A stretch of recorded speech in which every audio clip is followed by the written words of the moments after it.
They broke my ribs for being your cook, the trembling black girl whispered through cracked lips as the giant rancher witnessed the cruelty inflicted simply because she dared to serve under his name.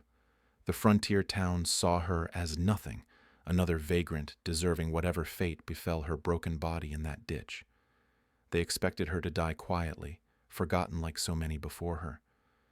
But the towering cowboy who found her bleeding possessed secrets that could reshape both their destinies. Hidden in her worn satchel lay papers that could transform the dying servant into something the town never imagined possible, while his protection carried consequences that would force an entire community to confront truths they'd buried in silence.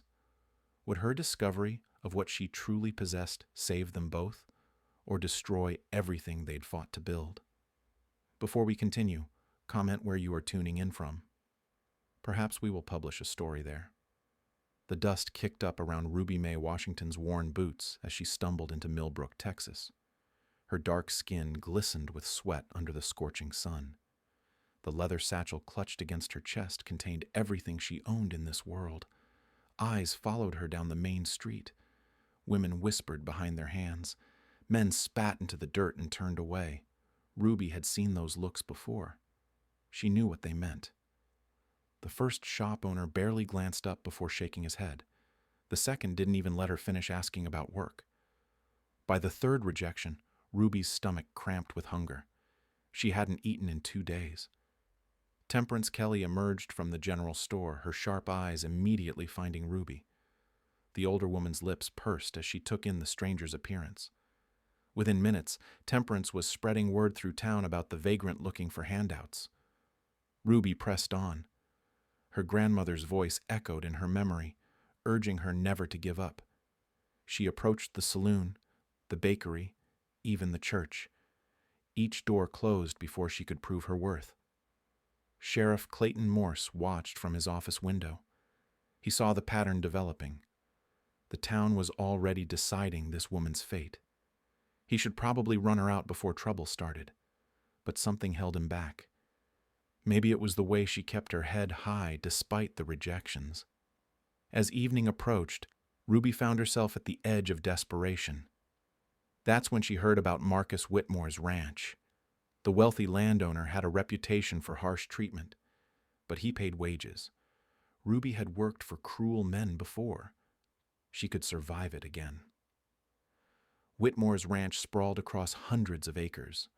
The main house stood like a fortress, declaring its owner's power. Ruby walked up the long drive, her back straight despite her exhaustion. Marcus Whitmore emerged onto his porch. A thick-set man with calculating eyes, he looked Ruby up and down like livestock. His foreman, Buck Hayes, flanked him with obvious disdain written across his weathered face. Ruby stated her business simply. She could cook, clean, and work hard. She asked for nothing more than fair wages and a place to sleep. Whitmore considered her words. His last cook had quit after Buck's men made her life miserable. Finding replacement help wasn't easy this far from town. He named his terms. The pay was low, the hours long, and she'd sleep in the barn. Ruby accepted without hesitation. The kitchen was a nightmare of broken equipment and grease-stained walls. The wood stove barely worked. The water pump leaked constantly. Ruby surveyed her new workplace and began planning how to make it functional. Buck Hayes made his position clear from the first day. He didn't like taking orders from women, especially her kind. His men followed his lead, treating Ruby with open contempt. They left messes for her to clean and complained about everything she cooked. But Ruby had learned patience through years of hardship. She focused on her work and tried to ignore their cruelty. During quiet moments, she would touch the leather satchel hidden beneath her thin mattress. Inside lay the only connection to her grandmother's memory. The document folded within that satchel was something Ruby barely understood. Her grandmother had pressed it into her hands years ago, speaking of land and legacy. Ruby could read the words, a skill her grandmother had secretly taught her, but their meaning remained unclear. Sometimes she caught glimpses of a figure on horseback watching from the distant hills. The other workers spoke of Big Joe Cumberland in hushed tones. Some called him dangerous. Others said he protected people who couldn't protect themselves. Nobody seemed to know which stories were true. Ruby's days blended into a rhythm of exhaustion and endurance. She rose before dawn to prepare breakfast for 30 men. She cleaned dishes until her hands cracked and bled. She scrubbed floors until her knees gave out. Yet she persevered because survival demanded it. The tension around the ranch grew thicker each day. Buck's men grew bolder in their harassment. They accused her of stealing food when supplies ran low. They claimed she was lazy when equipment failures slowed her work. They questioned her presence whenever anything went wrong. Ruby began to notice patterns in their accusations. They seemed particularly angry when she demonstrated skills they didn't expect. Her ability to calculate supplies and manage inventory bothered them. Her neat handwriting when taking notes infuriated them. One evening, while cleaning the main house, Ruby overheard Buck talking to Whitmore about the mysterious Big Joe. Buck claimed the giant rancher was planning something. He suggested that Ruby might be gathering information for their rival. The accusation was absurd, but Ruby recognized the danger in it. False accusations had destroyed lives before. She began preparing for the worst while hoping for the best. The breaking point came 3 weeks after her arrival.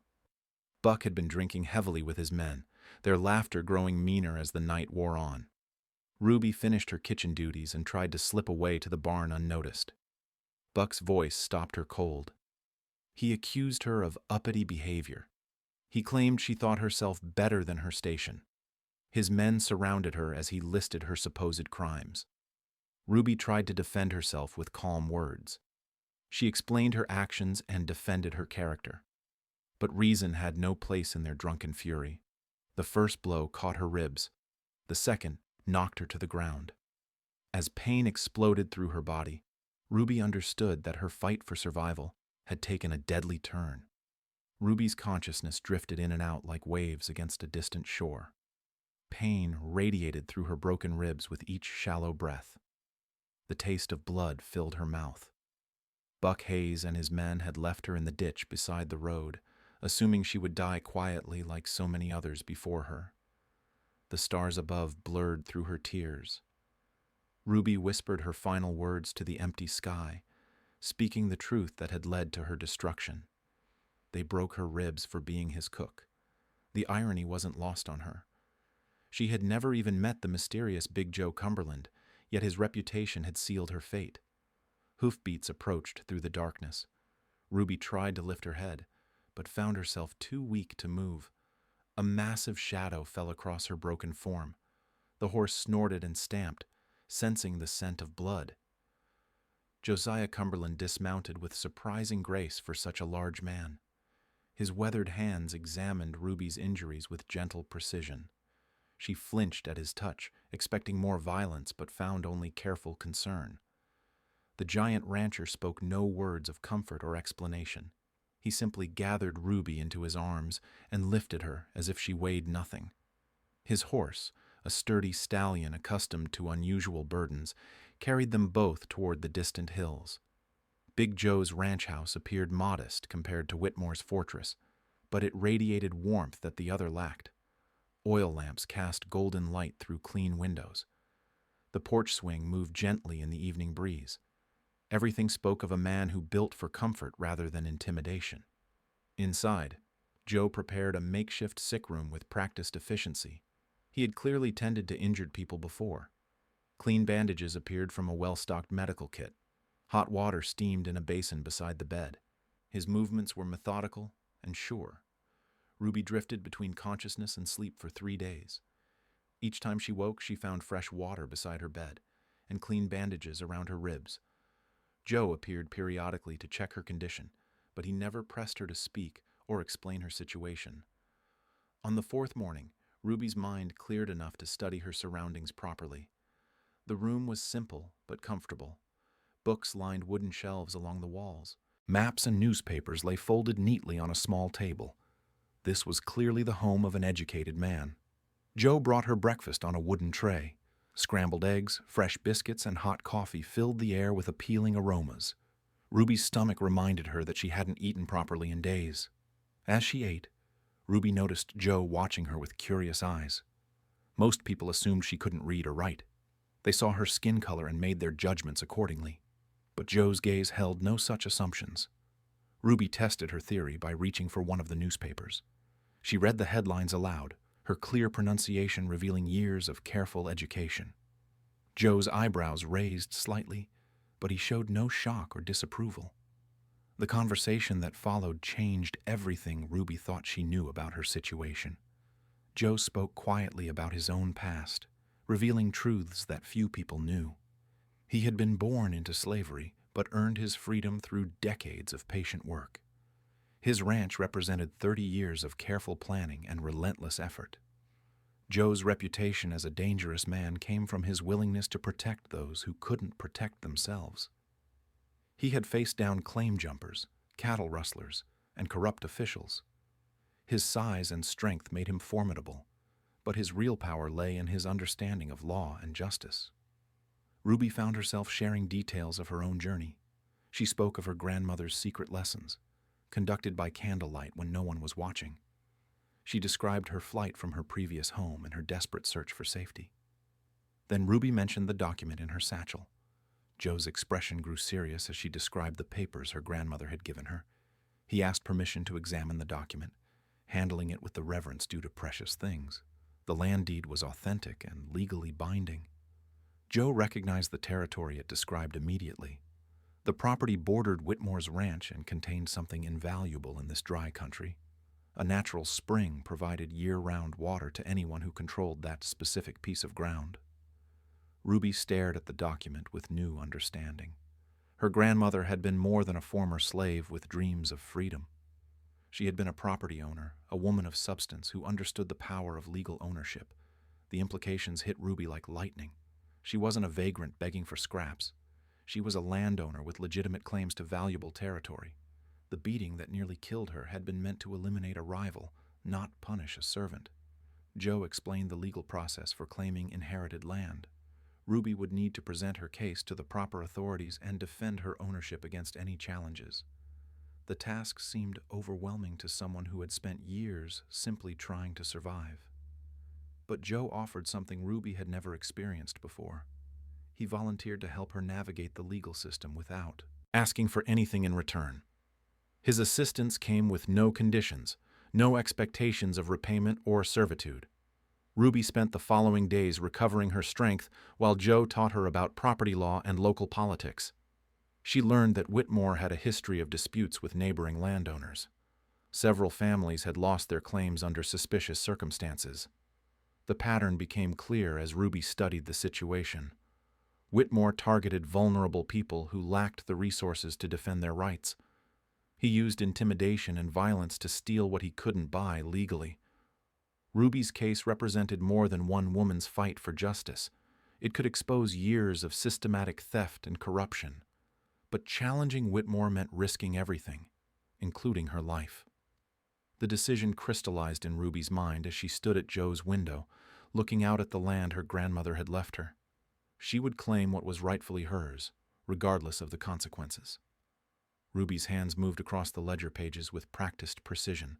The numbers told stories that Big Joe had never noticed before. His ranch was more profitable than he realized, but small inefficiencies were costing him hundreds of dollars annually.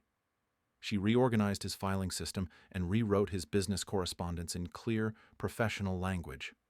Joe watched with growing amazement as Ruby transformed his chaotic record-keeping into a model of organization. The skills came from her grandmother, who had secretly managed accounts for several businesses after gaining her freedom. Late nights by candlelight had taught Ruby mathematics, writing, and the art of seeing patterns in numbers that others missed. Joe shared his own story of education gained through necessity. Freedom meant nothing without the knowledge to protect it. He had learned to read contracts, study maps, and understand the legal system that could either defend or destroy him. Their partnership grew naturally as Ruby's strength returned. She handled correspondence while Joe managed the physical demands of ranching. Together they made decisions that improved both efficiency and profits. But the outside world had not forgotten Ruby's existence. Temperance Kelly spotted Ruby riding into town beside Big Joe one morning. The sight sent shockwaves through the gossip networks that kept Millbrook's social order intact. A woman of Ruby's station, riding as an equal with the mysterious rancher, challenged everything they understood about proper behavior. By afternoon, whispers had transformed into accusations. Temperance spread stories about Ruby being Joe's kept woman, trading her dignity for protection and comfort. The rumors painted both of them as violators of sacred social boundaries. Ruby felt the weight of hostile stares as she conducted business in town. Shop owners who had ignored her before now watched her every move with suspicious eyes. Women whispered behind their hands whenever she passed. The psychological pressure was immense, but Ruby had learned to carry herself with dignity regardless of others' opinions. She completed her errands with quiet confidence, refusing to show weakness or shame. Joe's reputation provided some protection, but it also attracted unwanted attention. People wondered why the fearsome rancher would risk his standing for someone they considered beneath notice. Sheriff Morse found himself caught between competing pressures. Prominent citizens demanded he investigate the improper relationship between Joe and Ruby, but he had seen no evidence of wrongdoing, only two people conducting legitimate business. Ruby made her decision during their second trip to town. She would claim her inherited land publicly, forcing the community to acknowledge her legal rights. The announcement would end speculation about her relationship with Joe while establishing her independent status. The plan required careful preparation. Ruby studied property law with the intensity of a scholar preparing for examinations. She memorized boundary descriptions, researched similar cases, and prepared responses to every possible legal challenge. Joe provided maps and historical records that supported Ruby's claim. The documentation was thorough and compelling. Any fair examination would confirm Ruby's legitimate ownership of valuable property. The announcement came on a busy Saturday morning when most of the town had gathered for market day. Ruby stood on the courthouse steps and read her formal declaration of intent to claim inherited property. The crowd's reaction was immediate and divided.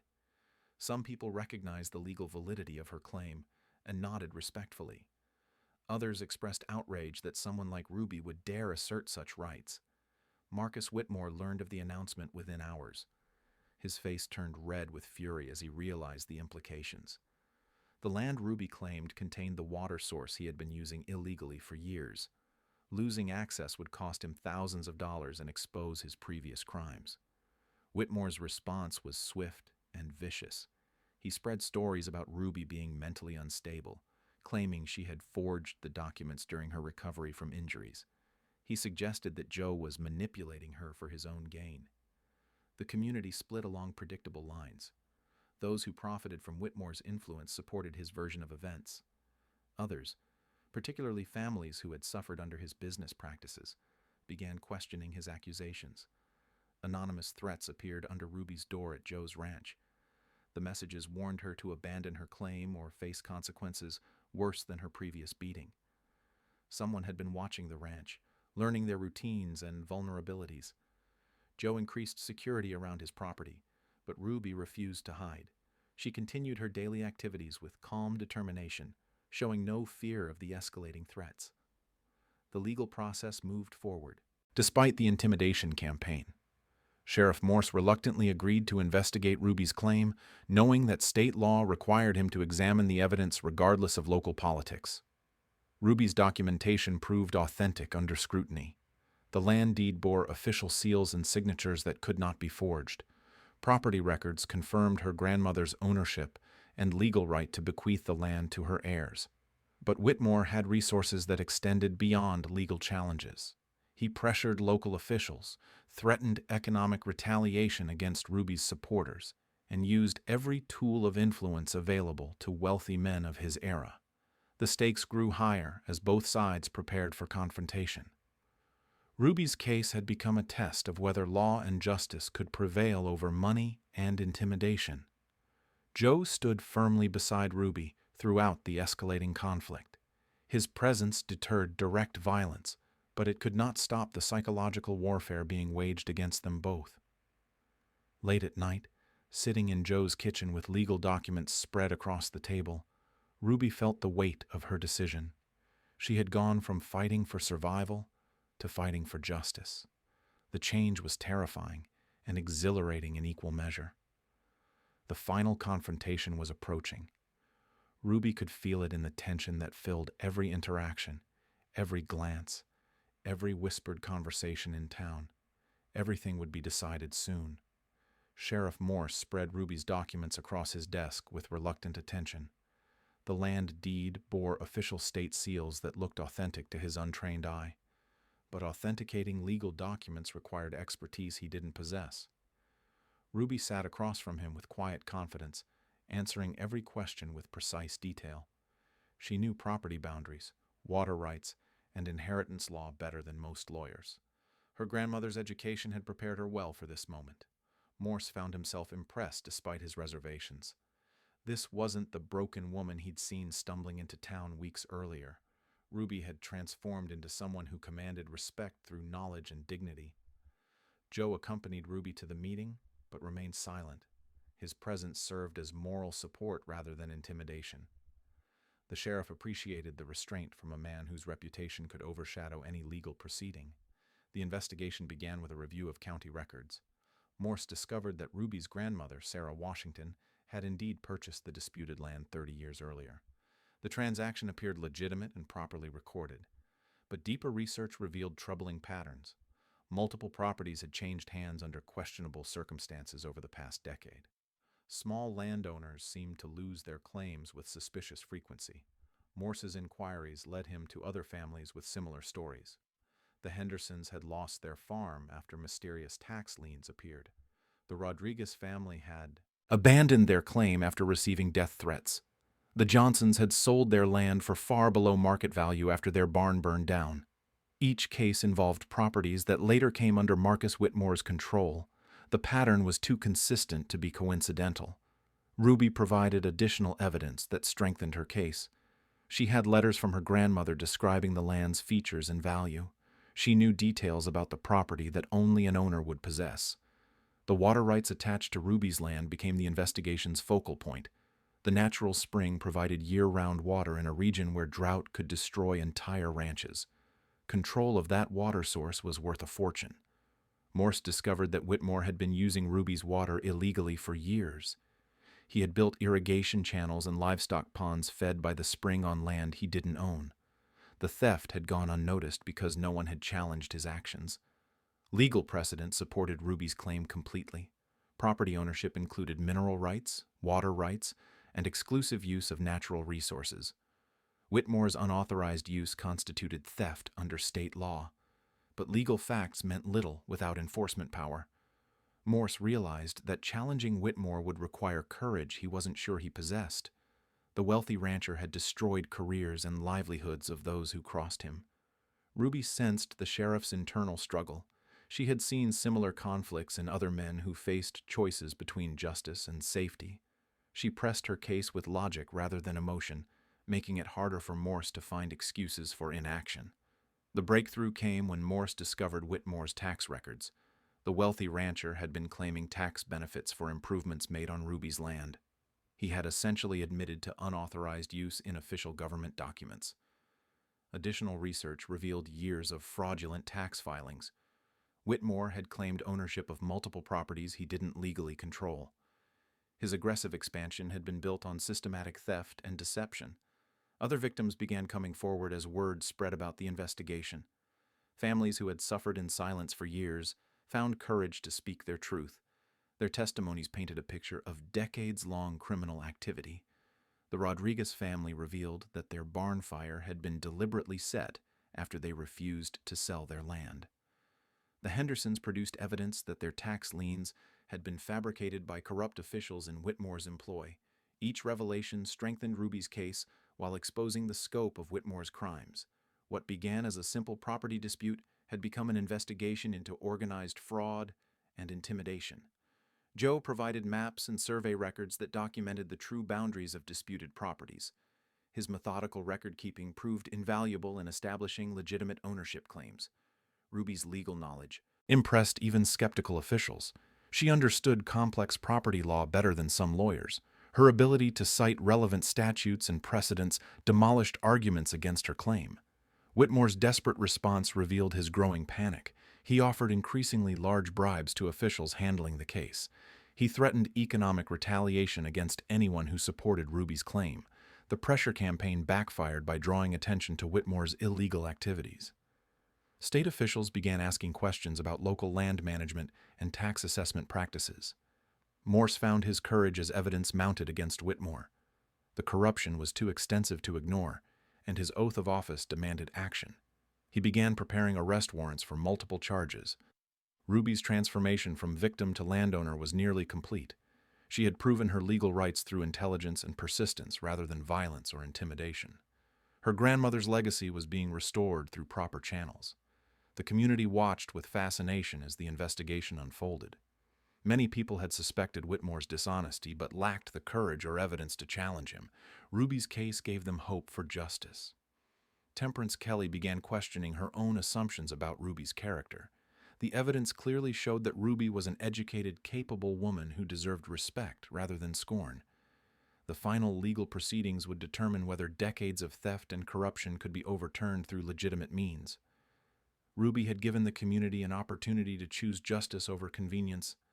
Everything now depended on whether good people would find the courage to do what was right, regardless of the consequences. The stage was set for a confrontation that would define Millbrook's future.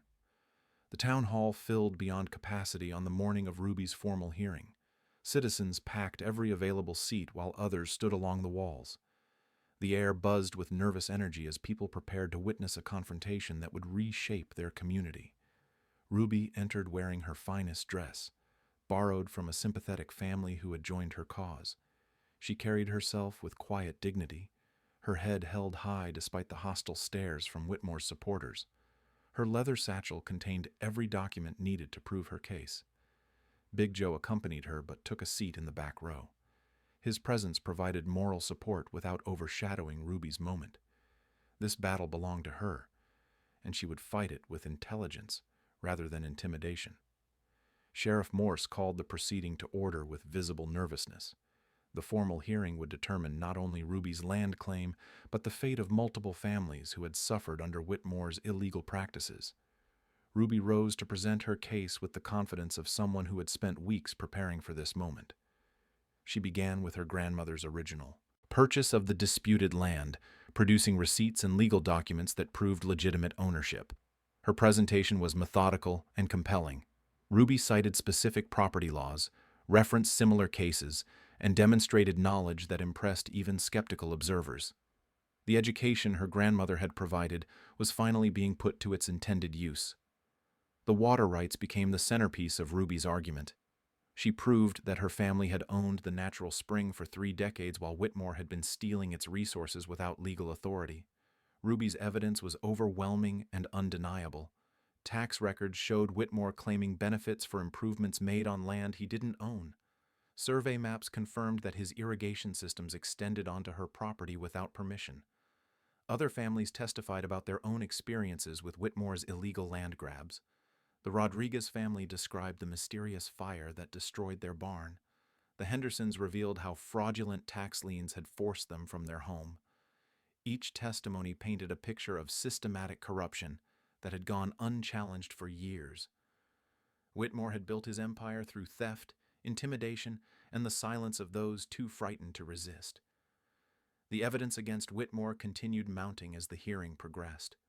Official documents proved he had lied on tax filings, bribed local officials, and claimed ownership of properties he had never legally purchased. Ruby's transformation from broken victim to empowered advocate was complete. She answered every challenge with facts and legal precedent. Her dignity and intelligence commanded respect from everyone present. Whitmore's defense crumbled under the weight of evidence. His lawyer's arguments looked desperate and unconvincing when faced with Ruby's thorough documentation. The corruption was too extensive to explain away. The town council faced a moment of truth. They could either uphold the law regardless of social pressure or bow to the influence of wealth and intimidation. Their decision would define the community's character for generations. Ruby's supporters held their breath as the council deliberated. Justice seemed within reach, but they had learned not to trust systems that had failed them before. The verdict came with surprising swiftness. The council unanimously validated Ruby's land claim and ordered immediate restitution for damages. Whitmore's illegal use of her water rights had cost him thousands in penalties, but the council's decision went further than anyone expected. They ordered a complete investigation into all of Whitmore's property claims and business practices. Years of corruption would finally face proper scrutiny. Sheriff Morse stood with arrest warrant in hand. The evidence of fraud, theft, and intimidation was too overwhelming to ignore. His oath of office demanded action regardless of personal consequences. Whitmore's face turned pale as he realized the scope of his defeat. The empire he had built through illegal means was collapsing in a single morning. His reputation and freedom hung in the balance. The arrest proceeded without drama. Whitmore's supporters melted away as the reality of his crimes became undeniable. Power built on corruption proved fragile when exposed to truth and justice. Ruby became the legal owner of some of the most valuable land in the county. The water rights alone made her wealthier than most of the people who had dismissed her as worthless weeks earlier. Multiple families received their properties back as the investigation expanded. The Henderson farm was restored to its rightful owners. The Rodriguez family regained the land they had been forced to abandon. Justice came not through violence or revenge, but through patient documentation and legal process. Ruby had proven that intelligence and persistence could overcome even systematic oppression. The community watched in amazement as their assumptions about power and worth were completely overturned. The woman they had dismissed as a vagrant had become one of their most influential citizens. Temperance Kelly approached Ruby after the hearing with genuine remorse. She apologized for spreading cruel rumors and acknowledged her misjudgment of Ruby's character. Big Joe remained in the background throughout the celebration, satisfied that justice had prevailed. His protection had given Ruby the safety needed to fight her battle, but the victory belonged entirely to her. Ruby's success inspired other marginalized community members to assert their own rights. The precedent she had established would protect future victims of corruption and intimidation. The transformation was complete. Ruby Mae Washington had evolved from desperate refugee to respected landowner through her own intelligence, courage, and unwavering dignity. Whitmore faced years in prison for his crimes. His ranch would be sold to pay restitution to his victims. The empire built on theft and intimidation had finally fallen. The hearing ended with Ruby standing as a symbol of hope for anyone who had ever been dismissed or underestimated. Justice had prevailed through proper channels, proving that the system could work when good people found courage. Ruby stood on her grandmother's land for the first time as its rightful owner. The natural spring bubbled clear and constant, feeding the creek that had made this property so valuable. Sunlight filtered through cottonwood trees that had grown tall during the decades of her family's absence. She knelt beside the spring and filled her cupped hands with cool water. The simple act felt like communion with her grandmother's spirit. Sarah Washington's sacrifice and foresight had finally borne fruit through her granddaughter's courage.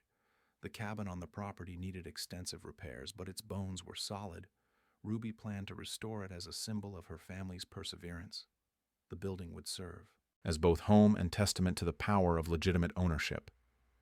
Big Joe rode up the path leading a pack horse loaded with supplies. He had volunteered to help with the restoration work, offering his skills as carpenter and friend. Their partnership had evolved from rescuer and victim to equals working toward shared goals.